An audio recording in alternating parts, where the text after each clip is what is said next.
TV 20 Kannada ವಾಹಿನಿಗೆ ಸ್ವಾಗತ. ಮುಖ್ಯಮಂತ್ರಿಯವರು ಯಾರೊಂದಿಗೂ ಮಾತನಾಡಬೇಕಾದ್ರೆ ಆಡಿರುವ ಮಾತುಗಳಿಗೆ ಹೆಚ್ಚಿನ ಮಹತ್ವ ಕೊಡುವ ಅಗತ್ಯವಿಲ್ಲ. ಆ ಬಗ್ಗೆ ಹೆಚ್ಚಿನ ವಿಶ್ಲೇಷಣೆಯು ಅನಗತ್ಯ ಅಂತ ಬಮೂಲ್ ಅಧ್ಯಕ್ಷ ಡಿಕೆ ಸುರೇಶ್ ಹೇಳಿದ್ದಾರೆ. ಸದಾಶಿವನಗರದ ನಿವಾಸದಲ್ಲಿ ಮಾತನಾಡಿದರು.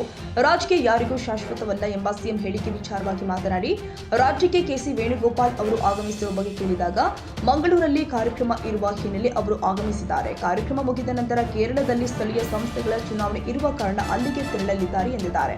ಮಂಗಳೂರಲ್ಲಿ ವೇಣುಗೋಪಾಲ್ ಅವರಿಗೆ ಡಿಕೆ ಶಿವಕುಮಾರ್ ಅಭಿಮಾನಿಗಳು ಡಿಕೆ ಅಂತ ಕೂಗಿರುವ ಬಗ್ಗೆ ಕೇಳಿದಾಗ ಅಭಿಮಾನದಿಂದ ಕೆಲವರು ಕೂಗಿರುತ್ತಾರೆ, ಆದರೆ ಅವರು ಯಾರಿಗೂ ಮುತ್ತಿಗೆ ಹಾಕಿಲ್ಲ ಅಂತ ತಿಳಿಸಿದ್ರು. ಮುಖ್ಯಮಂತ್ರಿಗಳು ಸಹಜವಾಗಿ ಯಾರ ಹತ್ರ ಮಾತಾಡ್ತಾರೆ ಹೊರತು ಅದಕ್ಕೇನು ಮಹತ್ವ ಕೊಡುವಂತದ್ದಲ್ಲ. ಹಾಗಾಗಿ ಅದರ ಬಗ್ಗೆ ಹೆಚ್ಚು ವಿಶ್ಲೇಷಣೆ ಮಾಡುವಂತ ಅವಶ್ಯಕತೆ ಇಲ್ಲ. ಕೆಸಿ ವೇಣುಗೋಪಾಲ್ ಬರ್ತಾ ಇದ್ದಾರೆ ಸರ್, ಮಂಗಳೂರಿನಲ್ಲಿ ಕಾರ್ಯಕ್ರಮ ಇದೆ. ಆ ಕಾರ್ಯಕ್ರಮಕ್ಕೆ ಅವರು ಬರ್ತಾ ಇದ್ದಾರೆ.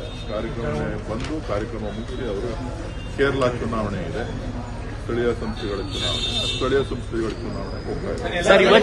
ಸರ್, ಇವತ್ತಿನ ಕಾರ್ಯಕ್ರಮಕ್ಕೆ ಡಿಸಿಎಂಗೆ ಡಿಕೆ ಅಭಿಮಾನಿಗಳು ಡಿಕೆ ಅಂತ ಘೋಷಣೆ ಮಾಡಿದ್ದಾರೆ ಸರ್. ಮುಂದಿನ ಮುಖ್ಯಮಂತ್ರಿ ಮಾಡಬೇಕು ಅನ್ನೋದು ಯಾರು ಮುಖ್ಯ ಹಾಕಿರೋದಿಲ್ಲ, ಅಭಿಮಾನದಿಂದ ಕೂಗಿರ್ತಾರೆ.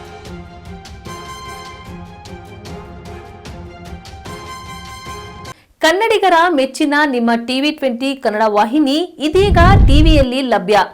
ಕರ್ನಾಟಕ ಮತ್ತು ದೇಶ ವಿದೇಶದ 360 ಡಿಗ್ರಿ ಸುದ್ದಿ ವಿವರವನ್ನ ಪಡೆಯುವುದಕ್ಕೆ ಟಿವಿ 20 ವಾಹಿನಿಯನ್ನು ಲೈಕ್ ಮಾಡಿ, ವಿಡಿಯೋಗಳನ್ನು ಶೇರ್ ಮಾಡಿ, ಕಮೆಂಟ್ ಮಾಡಿ, ಸಬ್ಸ್ಕ್ರೈಬ್ ಮಾಡಿ.